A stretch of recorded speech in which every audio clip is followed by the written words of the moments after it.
Welcome to Superhero Rundown. I'm Crimson, and it's time to talk about Captain America. And yes, I will be gushing for most of this. Y'all wanted me to do more positive episodes, so you get to die mad about it, nerds. Captain America's virtues speak for themselves. He's honest, kind, and helpful, even to the point of madness. But at the end of the day, he speaks for himself, his ideals, and follows the will of the people, even in the films. What makes Cap so important to talk about? I think Caitlin Chappell puts it best in her article, Marvel's Iron Man proved character matters more than plot. What makes Chris Evans' iteration of Cap so strong is the same thing that makes Downey's Iron Man so strong. Their characters' moral fibers stay intact despite the changes to the source material. So let's take a look at exactly what that means for our favorite wholesome boy. He's so good. Steve Rogers is a kid from Brooklyn who understands the common man and grew up being bullied. Standing up to those bullies makes him appeal more to the left. He defends others before himself and doesn't trade lives if he can at all help it. Plus, he's a natural leader and he can definitely call Tony on his bullshit as necessary. He also pulls logs apart with his bare hands. Just look at this. Isn't that the why we fight? So we can end the fight? So we get to go home? I don't know about you, but watching a genetically enhanced superhuman pull wood apart with his bare hands, Bucky should be so jealous. I mean, of the wood being ripped apart by Cap. Sexual innuendo. Today we make the argument that Captain America will stand up for what's right, no matter the personal cost to himself. In Virtues of Captain America, a book by Mark D. White, we are told that fictional characters can embody virtues that we as humans aspire to be. Fictional characters cannot directly change the world through their actions or behavior, of course, so they cannot inspire in exactly the same way as historical or living real-world figures. But they can still model positive character traits such as honesty, courage, and wisdom, which means more if the actions resulting from these virtues have consequences, even if only in their fictional worlds.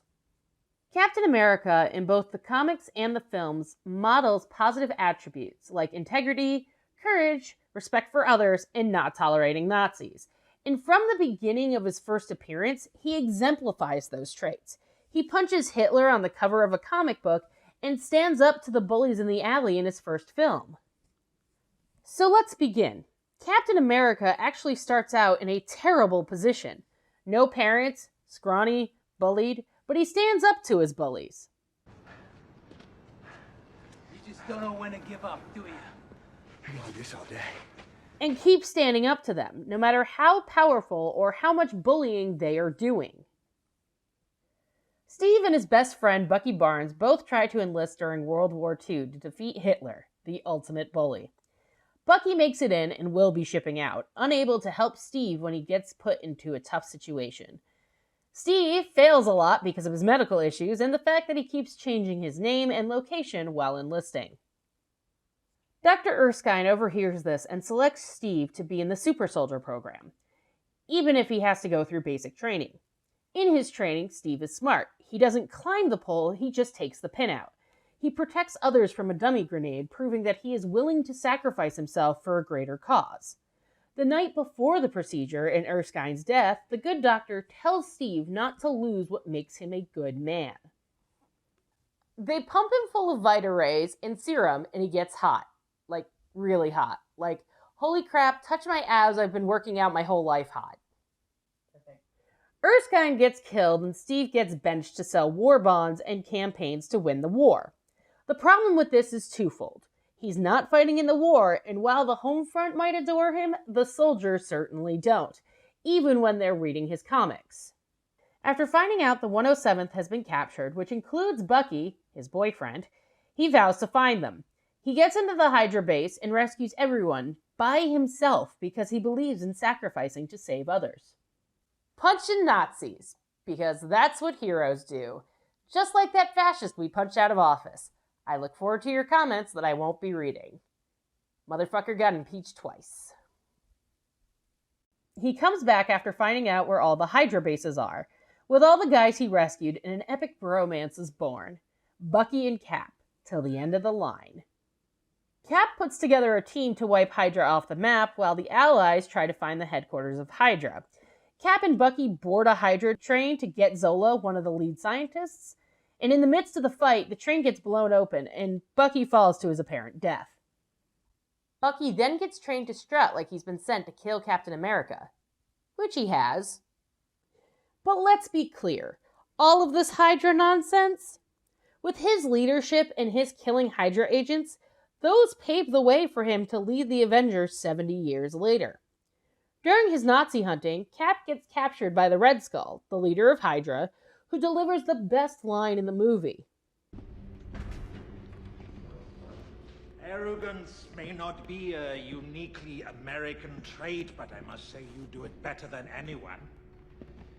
I'm using that on my enemies while confronting them.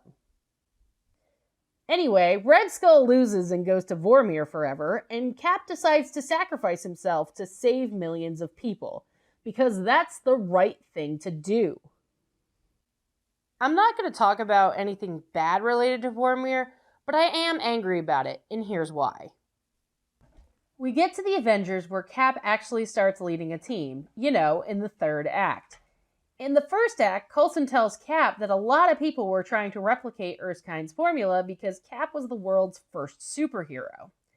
Then Coulson tells him that he's the man for the job, and when Steve asks him about the uniform, Coulson tells him they need something a little old-fashioned.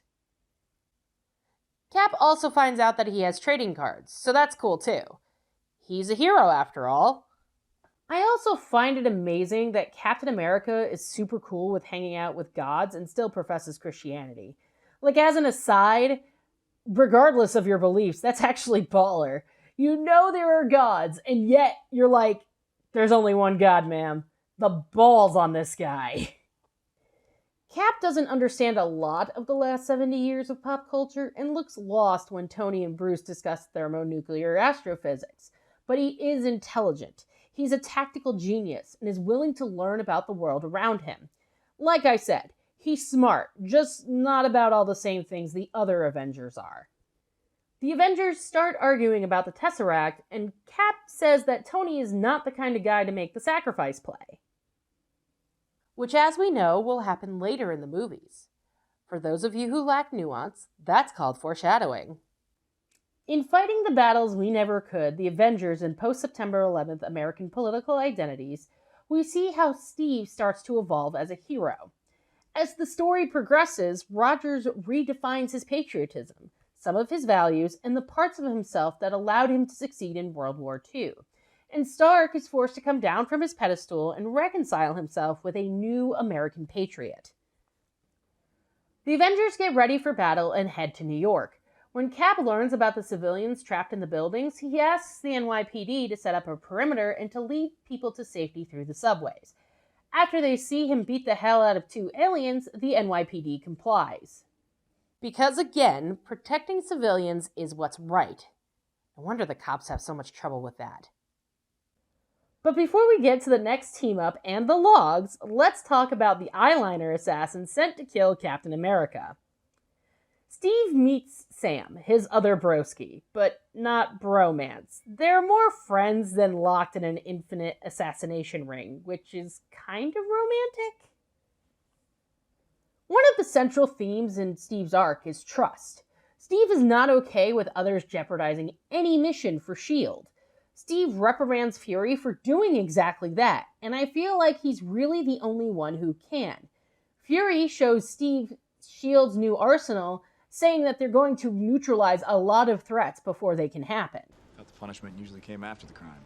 We can't afford to wait that long. Who's we? The theme here is Big Brother watching you, and Steve is not okay with this, because it's more security theater than actual security. Looking at you, airports after 9/11. Steve speaks for his generation. He knows his generation may have done some nasty things, but they compromised so that people could be free. He doesn't agree with Fury on the preemptive punishments, calling it out for what it is. Fear, not freedom. He goes to see Peggy, his girlfriend from World War II and founder of S.H.I.E.L.D. Steve shares with her that he just wants to do what's right, but he isn't sure what doing right means anymore. Peggy argues that he already saved the world. Then when he gets home, Fury gets assassinated by the eyeliner assassin bromance villain, the Winter Soldier, aka Bucky Barnes, his boyfriend now. Two things that are important happen in the Winter Soldier.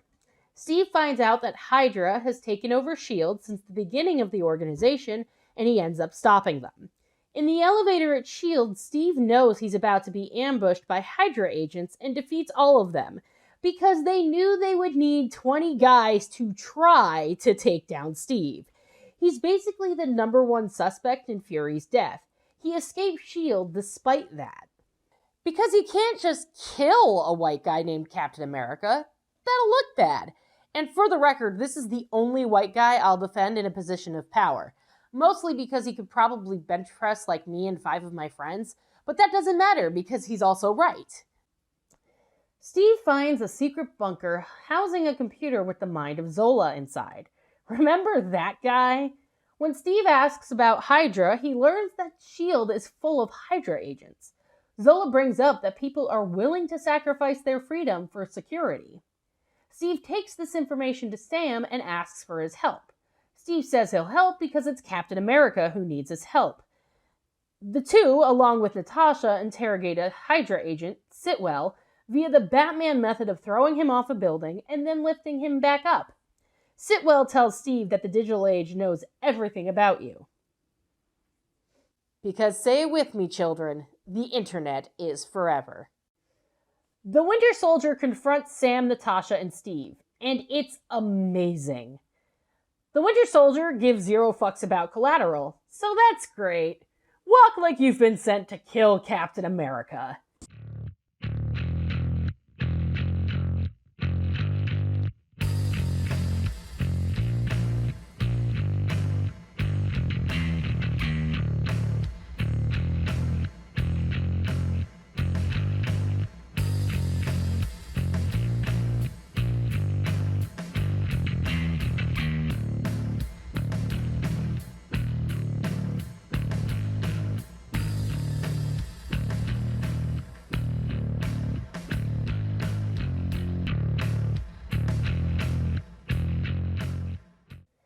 Fury explains the plan, after not actually being assassinated, but Steve tells him there's no salvaging anything. They are going to have to take down all of S.H.I.E.L.D. Fury tries to argue, but everyone agrees with Steve because he's giving the orders now. Because Steve is not compromising on fascists, he defeated one in World War II, along with his army. Don't mess with him on this, Fury. He steals his suit back, and they go take down S.H.I.E.L.D., breaking into the main facility. Steve makes a speech to the staff, telling them about Hydra and their plan of absolute control. Captain America tells them that he is willing to pay the price for freedom, no matter how much it costs. The people stand with Rogers, and a standoff ensues between the staff and Hydra. The Winter Soldier shows up right on cue. Steve is confronted by Bucky, and they fight. Cap puts him in a sleeper hold, but doesn't kill him, so the epic bromance can continue. I love how you could just choke out a Soviet superweapon. I mean, I guess if you're Cap. But it doesn't go on for long, because though Steve destroys S.H.I.E.L.D., it comes back in Age of Ultron as a humanitarian force. Adrian touches on this in his article, Time to Work for a Living, the Marvel Cinematic Universe and the Organized Superhero. Once Hydra's presence in S.H.I.E.L.D. is exposed, the loyal S.H.I.E.L.D. agents who side with Captain America are all depicted in suits and office wear, armed with only pistols. They are office drones, security guards, and control room operators, all occupations synonymous with organizational infrastructure. Only Hydra agents are depicted in military gear, suggesting their monopoly on the organization's soldierly occupations, which conceptually sections off S.H.I.E.L.D. strike capabilities from the S.H.I.E.L.D. organization proper. And though S.H.I.E.L.D. ostensibly disbands in the movie's conclusion, Avengers Age of Ultron stages S.H.I.E.L.D.'s return, now purified of Hydra agents. No longer a proactive military spy agency, This shield is a humanitarian force that flies in with a helicarrier manned by the office drones who stood up to Hydra. Instead of tactical gear and heavy weaponry, these shield agents wear the bright orange vests of rescue workers and swoop in on flying lifeboats deployed to evacuate the flying city/meteorite citizens. And I actually find it believable that Steve identifies with the twins in Age of Ultron. Not because of their power, but because they were all experimented on by a German scientist so that they could protect their respective countries, the United States and Sokovia. Let's talk about Mjolnir for a moment. The weapon is enchanted to only respond to the worthy and the righteous. Steve actually manages to move it, which Thor notices. I really think that this is a moment of serious restraint on Steve's part to not show up Thor. This is also foreshadowing. As the series progresses, Steve, standing up for what's right, continues to be worthy of Mjolnir until it comes to a head in Endgame. Ultron quips that Cap can't live without a war, but I don't think he's right in any sense given what we see later. He's tired of fighting. He just fights because he doesn't want the world to go to shit. He doesn't think anyone will take his place in doing it if he stops. Which we should keep doing. We have a lot of work to do in the real world. Don't get complacent. Be like Steve. They go to a safe house and Cap and Tony argue about what Ultron was actually there for. Cap doesn't like that it affected the team, while Tony points out that Ultron was created to end the team in the first place. Every time someone tries to win a war before it starts, innocent people die. Every time. They fight Ultron, win, and then debris rains down on the Earth from blowing up Sokovia. And to be honest, saving the world that way wasn't the best. You might want to argue that it could have been worse, but that's saying that they did good outside of this pretend scenario that isn't what happened. They fucked up, and they fucked up bad. And this is one of the major lessons Cap learns and foreshadows that he can and will fail and lose a lot of people in the process. Can we take a moment to appreciate the Civil War memes that came out of the trailer? That was a much simpler time. Our biggest worry was whether or not dumbass and cheap would win the election, and people kept telling me, no way in hell, stop being paranoid, don't buy swords. Good times. In the aftermath of the fight with Ultron, Tony brings the Secretary of State, Thaddeus Ross, to the Avengers compound. Ross introduces the Sokovia Accords, where the Avengers would be under the supervision of the United Nations. Given all the mistakes he made, Tony wants to sign the Accords. Although they can't be held accountable for the destruction in the Battle for New York, because aliens, they really did make a mess of Sokovia and Lagos. But Steve explains having a body like the United Nations policing them does lead to an agenda, and innocent people will die. It's not a matter of can, it's when. Tony tries to convince Cap, but it doesn't go over well. At all. Bucky escapes the German facility he was being kept in, and we get Muscles McHelicopter Cap. Can we just all appreciate this for a minute? Because I would love muscles like that. Squeezing me. Everyone from the Avengers goes to Germany for an awesome fight in an airport that has been, in quotation marks, evacuated. We won't talk about the evacuation thing. You can watch that video here.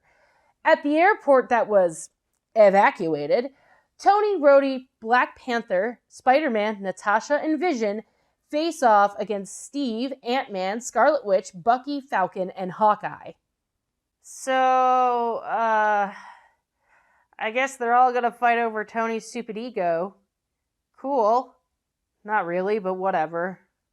Tony wants to keep the Avengers together, but Cap isn't about an oversight committee because he stands up for what's right, not what's on an agenda.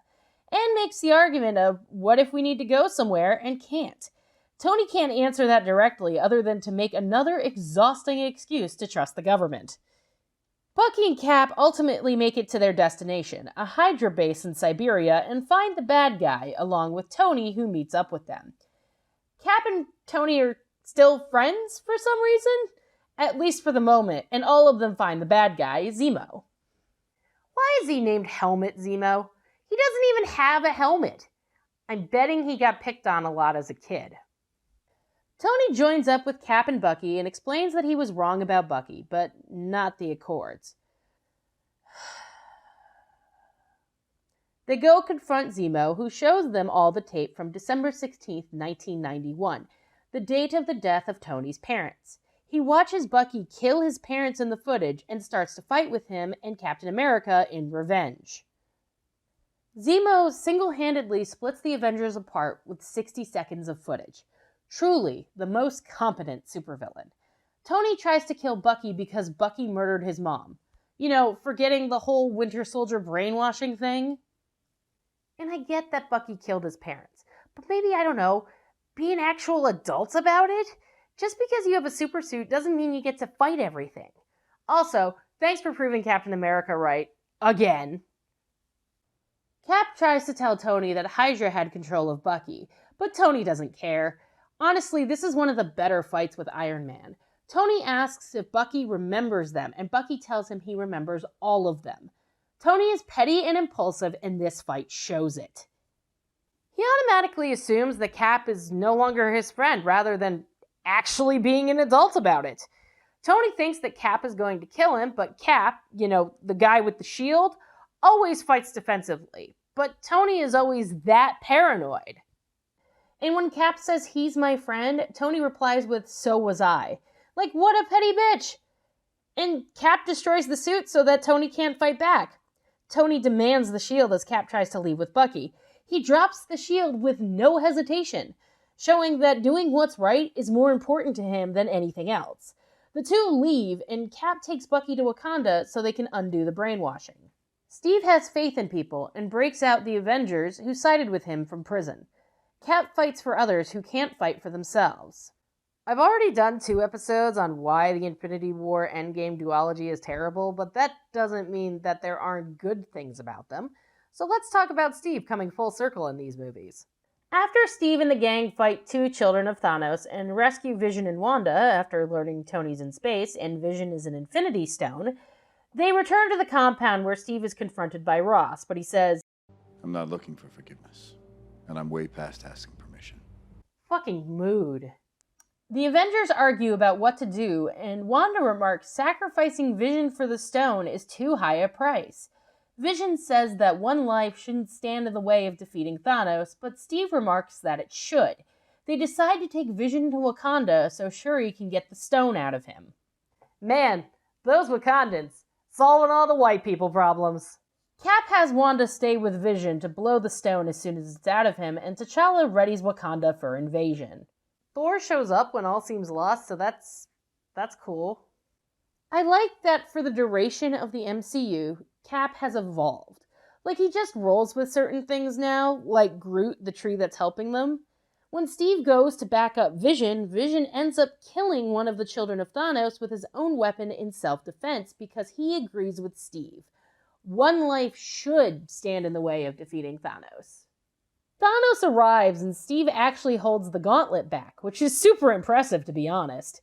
Helicopters, gloves, the guy can do it all. When Thanos wins, Steve realizes that half the universe is now gone, and there's nothing he can do to save them. And the despair in the final line of Infinity War being, "Oh God," really resonates how Steve feels about failing.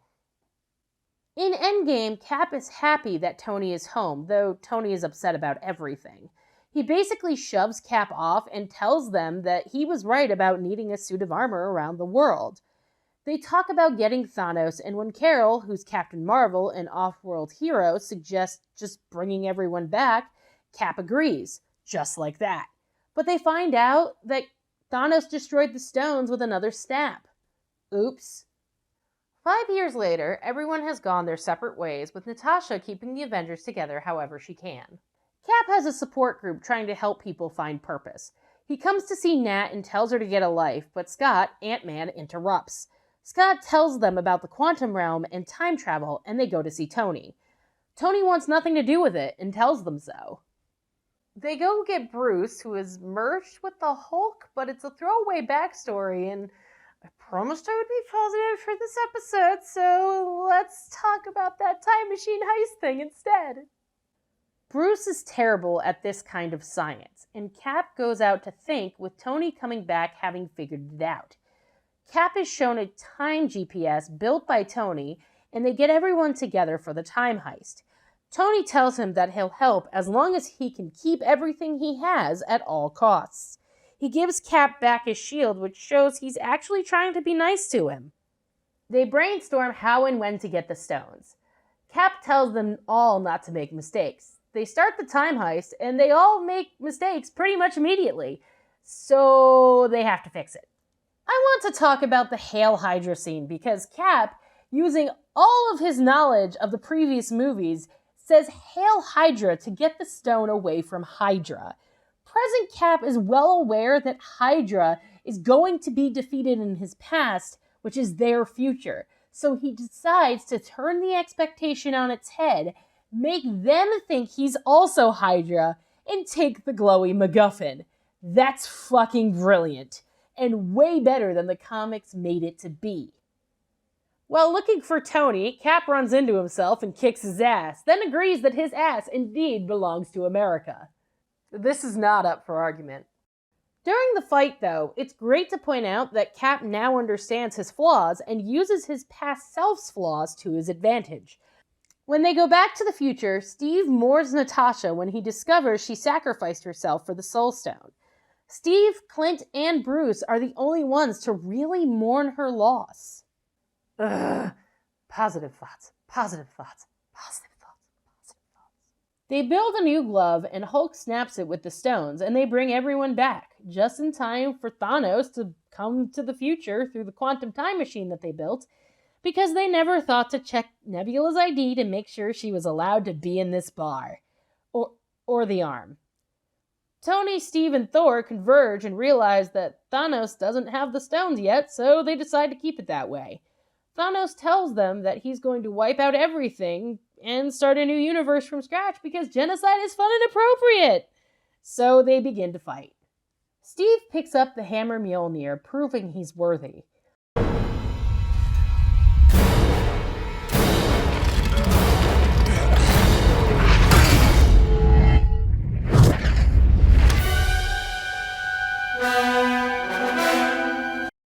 Whosoever wields this hammer shall have the power of Thor, which is why Steve can throw lightning, and some people were like, he shouldn't know what to do with it. He's fought side by side with Thor for years. Of course he knows how to wield one of the most powerful weapons held by an Avenger. Look, you just do this. See? Thanos hacks Steve's shield to pieces, and when all seems lost, the rest of the army from Wakanda, Valkyrie's army, and basically everyone else shows up. Tony wakes up just in time to see everyone arrive from the snap. Avengers!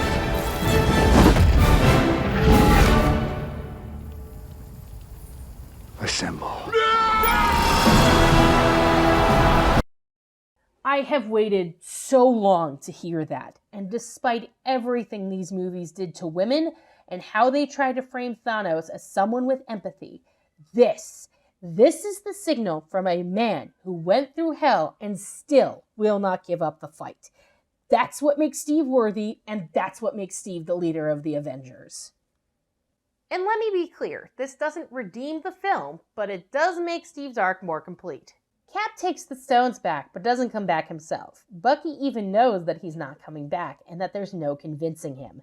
Steve reappears on a bench by the nearby lake as an old man and gives Sam the shield because Sam should be the next Captain America.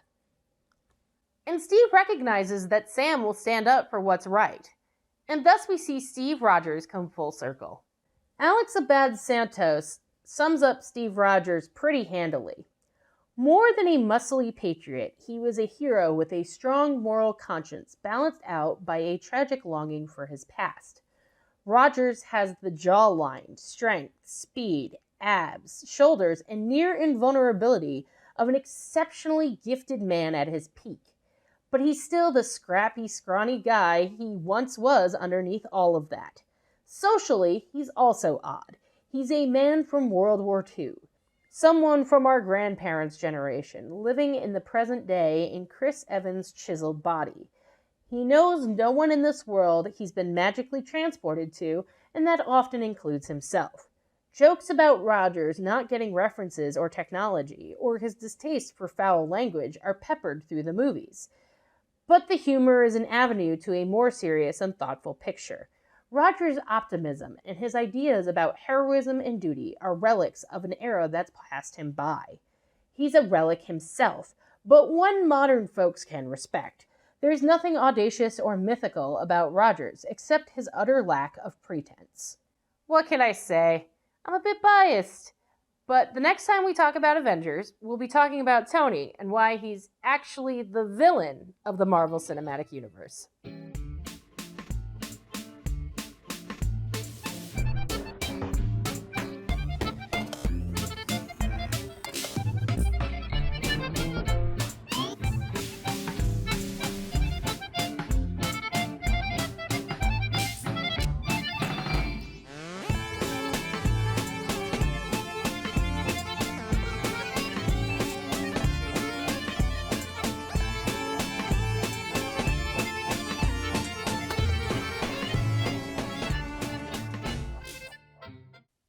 Now I'm going to shoot you.